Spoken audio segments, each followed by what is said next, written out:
As ordinary Russians grow tired of a war with no clear end, the Kremlin is ramping up propaganda, louder, darker, and more desperate.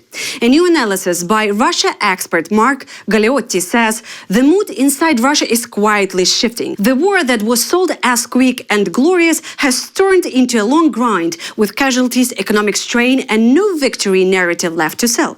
So Moscow is changing the story. State media is increasingly leaning on fear, conspiracy, and existential threats, telling Russians that NATO wants to destroy their country, that Ukraine is just a Western puppet, and that Russia is under siege from the entire world. It's a classical authoritarian playbook. When reality stops cooperating, escalate the myth. And that tells us something important, that Kremlin is not fully confident anymore that Russians believe in this war, or believe in victory, I would say.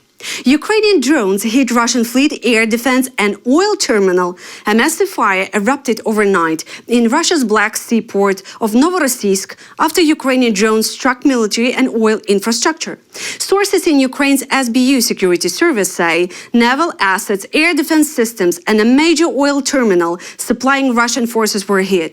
Novorossiysk is one of Russia's key military logistics hubs on the Black Sea, moving oil, weapons, and supplies for the war against Ukraine. Ukrainian officials say the strikes are part of a deliberate strategy, target Russia's military, energy, and financial capacity to weaken its ability to sustain the war. Russia is preparing a new wave of large-scale strikes against Ukraine. President Zelensky has warned. This time, he says, the targets may include not only energy and logistics infrastructure, but also water supply systems, in an attempt to create shortages for Ukrainian communities. He urged local authorities to prepare for this risk and stressed that Ukraine urgently needs more air defense missiles to protect critical infrastructure. At the same time, Zelensky said Ukraine continues negotiations to end this war. But if Russia decides to walk away from talks, Kyiv will seek other ways to pressure Moscow into stopping its aggression. For now, he said, the priority is to pursue results at the negotiation table while staying ready for any scenario. Most Ukrainians reject trading Donbas for security guarantees. Here's why. The latest nationwide polling in Ukraine shows a clear and consistent mood. Most Ukrainians are not ready to withdraw their troops from Donbas or hand territory to Russia in exchange for Western security guarantees. Public skepticism toward negotiations also remains high. People simply don't believe Russia would honor any deal that stops the war for good. And the key reason is trust. Ukrainians see how Russia fights relentless attacks, civilian terror, and open calls for Ukraine's destruction. Against the reality, promises of future security guarantees without concrete protection on the ground feel abstract and unreliable. When people hear that the US might not send troops, close the skies, or provide weapons as a part of such guarantees, support for territorial concessions drops even further. So the bottom line from the latest surveys is blunt. Ukrainians are still open to difficult compromises, but not to what they see as capitulation. Giving land to an aggressor that continues to wage a brutal war simply doesn't look like peace. It looks like surrender. Will Ukrainian drone defense go to the Middle East? Kyiv ready to share battlefield know-how. Ukraine says it is ready to help other nations defend themselves against Iranian drones and missiles. President Zelensky said that events in the Middle East show that even the most advanced air defense cannot guarantee 100% protection, while Ukraine's experience fighting Shahed drones has become unique. This is not about sending Ukrainian weapons abroad. It is about sharing combat-proven tactics, technologies, and air defense practices with partners who supported Ukraine during the war. UK Prime Minister Keir Starmer has already said Ukrainian experts could be deployed to help Gulf countries counter Iranian drone attacks. In fact, Ukraine is no longer only a security recipient. It is becoming an exporter of a real battlefield expertise, a new role for Kyiv in global defense. Zelensky also sent a message to Moscow. The fate of the Iranian regime shows that justice does come, and Russia still has a chance to end its war through diplomacy. The situation in the Middle East shows how difficult it is to provide 100% protection against missiles and Shah drones. Even in the Gulf countries, which have more advanced air defense systems than those provided to us so far by our partners, and in greater numbers, not all ballistic missiles are intercepted. There are also shots that air defense in the region has not stopped. Everyone can now see that our experience in defense is, in many respects, irreplaceable. We are ready to share this experience and help those nations that helped Ukraine this winter and throughout this war. Europe must finally ensure real strength for itself, a real capability to defend its sky, its land, and its sea from any type of attack. Middle East escalation has not affected arms supplies to Ukraine. President Zelensky says the escalation conflict between the US, Israel, and Iran has not so far disrupted Western weapons deliveries to Ukraine, including critical Patriot air defense missiles. According to him, the pure military aid program continues as planned, with no signals from US or European partners about delays or cuts. Ukraine remains in constant contact with allies on arms supplies, including discussions with Germany's chancellor.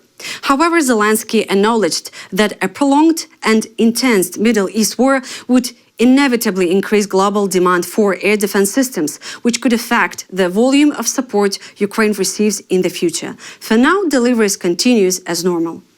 The war in the Middle East could play into Russia's hands, Bloomberg economists write. The escalation between the US, Israel, and Iran is already hitting global markets. Investors are fleeing into safe assets, transport in the region is disrupted, and most importantly, oil prices are rising sharply. And this is where Russia's advantage lies. Bloomberg analysts explain that if Iranian oil disappears from the market or supplies through the Strait of Hormuz are disrupted, prices will rise, and this means direct additional income for oil exporters, primarily Moscow. In addition, China and India, which had been buying cheap Iranian oil, may switch even more toward Russian crude, and this reduces sanctions pressure on the Kremlin. So a paradox is forming. While the world enters a new crisis, Russia's economy receives financial relief.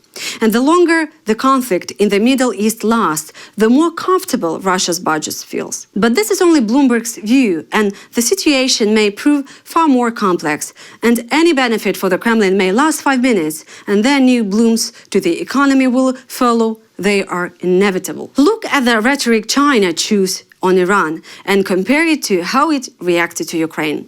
The contrast is striking. After Iranian strikes on Gulf states, Beijing suddenly spoke about sovereignty, territorial integrity, and regional security. China called for an end to hostilities and warned against escalation, while condemning US and Israeli strikes on Iran as violations of international law. So in the Middle East context, China uses the language of international law and border protection. But when Russia invaded Ukraine, those same principles were voiced far more cautiously and far more quietly.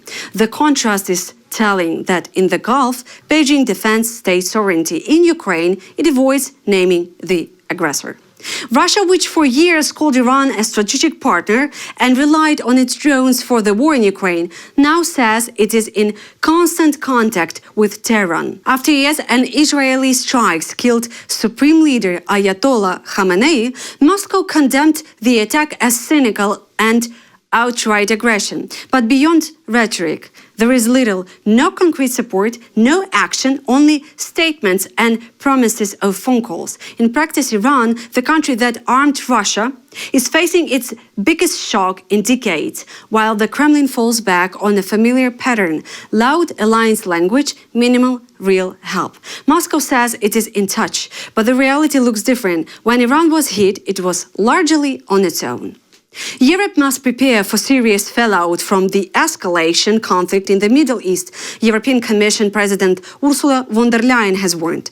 She said the war is already spilling beyond Iran, with strikes hitting a British base in Cyprus and Saudi oil facilities. Brussels fears the conflict could directly affect Europe's energy, transport, migration and security, which is why the Commission is gathering an emergency security meeting to assess the risks and possible consequences. Von der Leyen also said the EU supports the Iranian people's right to determine their future and condemned attacks by Iran and its proxies across the region. Meanwhile, Switzerland urged all sides to return to diplomacy and said it is ready to host negotiations if needed. The developments in the Middle East are deeply concerning. I was in touch with 9 Middle East leaders over the weekend and several European leaders. The situation remains volatile, but 3 things are noteworthy. First and most importantly, there is a renewed hope for the oppressed people of Iran, and we strongly support their right to determine their own future. Second, we must work hard to de-escalate and stop the conflict spreading. In the last hours, we have witnessed numerous attacks, including a drone attack targeting the British airbase in Cyprus. We also saw a strike on the Saudi Aramco oil facility. The United States has used its newest precision strike missile in combat for the first time during strikes on Iran, marking the missile's real battlefield debut. It's a new generation weapon launched from the same HIMARS system, but with a nearly double the range of older ATACMS missiles. That means US forces can now hit targets much deeper inside enemy territory and more quickly destroy launchers, air defenses, and key military assets.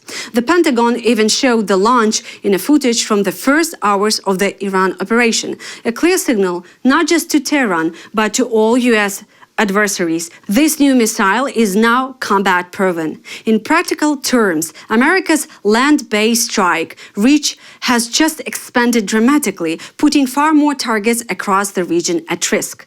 Donald Trump's strategy toward Iran risks failure. That's the assessment of Financial Times chief foreign affairs columnist Gideon Rahman. He argues that US is attempting something unprecedented, trying to force regime change in a major state through airstrikes alone, without a ground invasion and without a clear plan for who would take power afterward. Trump's calls for the Iranian military to lay down its weapons may sound dramatic, but they don't answer the key question: who exactly is supposed to run the country if the current leadership collapses, especially with no organized opposition on the ground? Rahman warns that a prolonged war could push Iran into chaos, destabilize the Gulf region, and trigger wider economic and security fallout, while public support for the campaign inside the United States remain very low compared to past Middle East wars.